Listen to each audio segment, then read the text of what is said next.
Thế này nấu cái gì là ngon đấy? Nấu cái gì cũng ngon.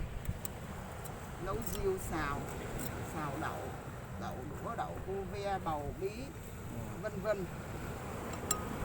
Rút cột lại không hứng nữa thì là lán chả, cho trứng là lán chả, chả hàu. Tí tiêu bắc nữa vào. Ngây con gật đây. Mà ăn cái đây sinh sản cũng nhiều. Cũng mạnh.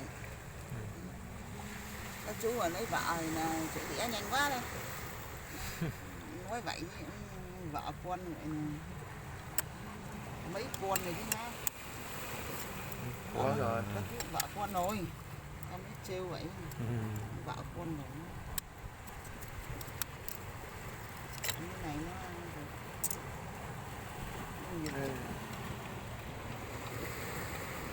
nó nấu riêu rồi xào đậu, xào nấu canh đâu đây mình tươi bầu bí tùy theo. Xào nấu được hết. Xong rồi là Thế này là vẫn còn ngâm không hay là về rửa là nấu được? Rồi để bỏ đãi đây cho nó hết những cái sạn mà nó dập ra đây chứ. Đãi cái nước đây nó mới ngon. Đánh đây xong rồi này đãi đây nó mới ngon. Chứ về mà cho nước ngọt vào là nó nở. Thì nó không ngon bằng đây. 150 một cân. 150 một cân à? Thế này mình lấy một buổi có được 1 cân, 2 cân không? Cái chịu khó của mình. Vào cũng được hơn. Cái đấy phải kiên trì. Đúng. Thế đây từ sáng giờ lấy được mấy tiếng rồi mà được cái đấy? Từ 8 giờ đây. Từ 8 giờ lấy. Cân rồi chứ. Cháu nó gọi chưa được cân. Cháu nó gọi lên ăn cơm mà thôi ngồi đánh tùy theo. Và có người nó mấy cân mình nó chịu nắn ví dụ vậy. Nó ngồi nó mổ thì nó được. Mình đấy tranh thủ đánh em lên trên quán thì nấu á. Đây từ chiều mấy giờ? 2 giờ. 2 giờ nên mặt đánh.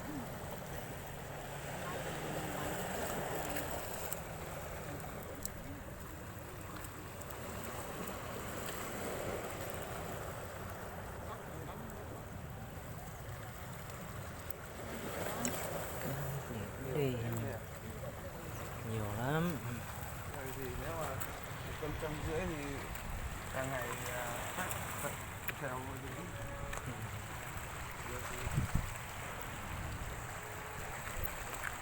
Cái này là nó khác dính ở đây nhỉ? Hả? Mặn không? mặn chứ, nước biển mặn. Như là muối.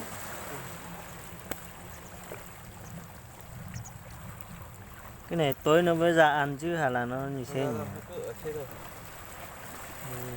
Như là đá thôi mà, nhưng mà trong kia lại có. Đấy. Chưa thấy là gì. Cái này là có. Cái này có hết mà. Nó có biết lương không nhỉ cái này? Cái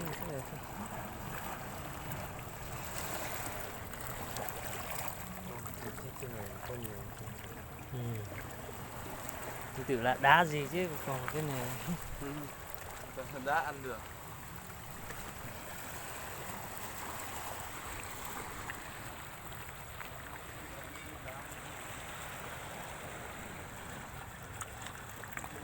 Wow.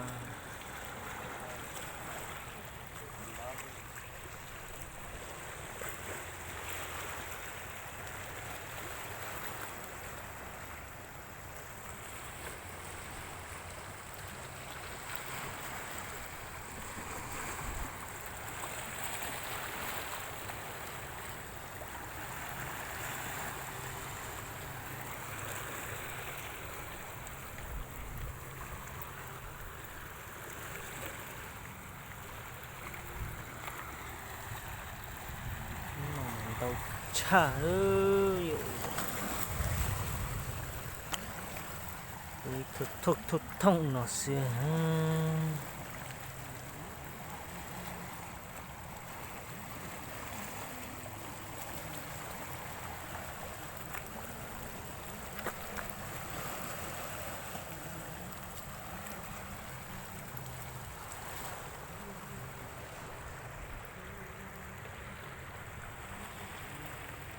Nó đi Hà Nội xong tìm con nào thì Ừ. Mà bà ấy mượn cái đấy cọc một cái ma về xem nào.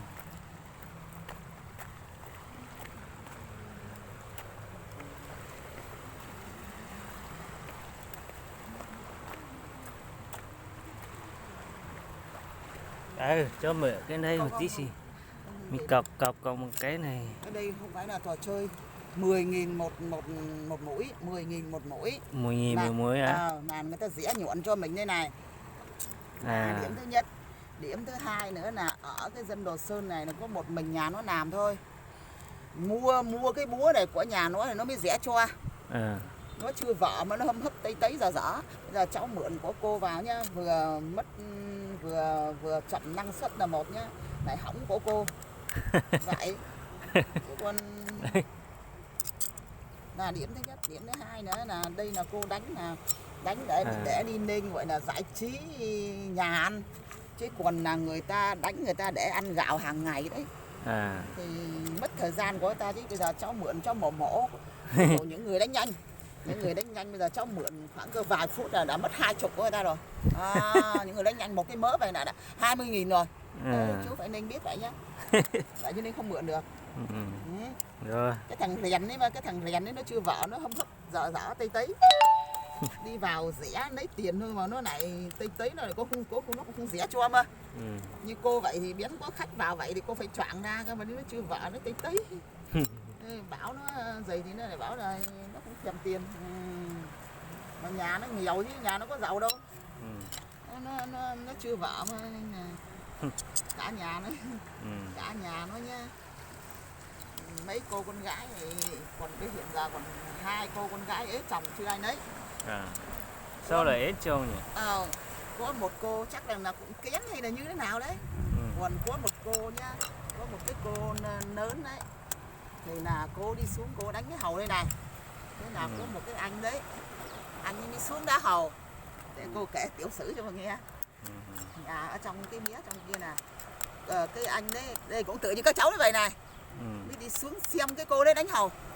Cuối cùng mà lại phải tình duyên mà cô anh như là như đấy.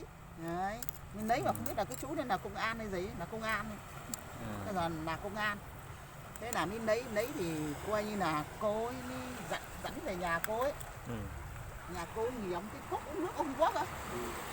Vậy đến lúc cái hôm đây bắt đầu mới ăn hỏi hay là ăn hỏi đấy.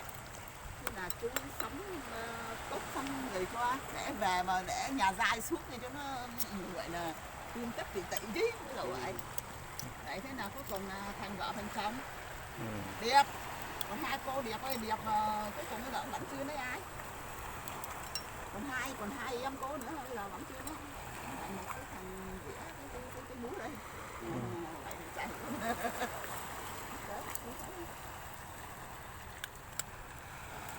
Đẹp gái mà vẫn chưa lấy ai, nhưng mà tại sao? câu chuyện tình yêu là ở đấy. Còn anh ở gần nhà với anh tập bấy với anh ở gần nhà.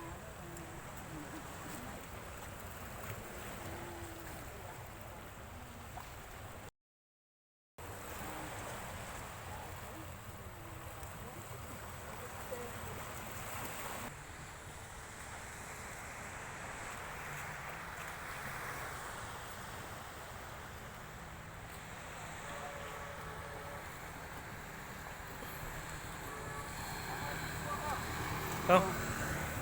Qua kìa. Không.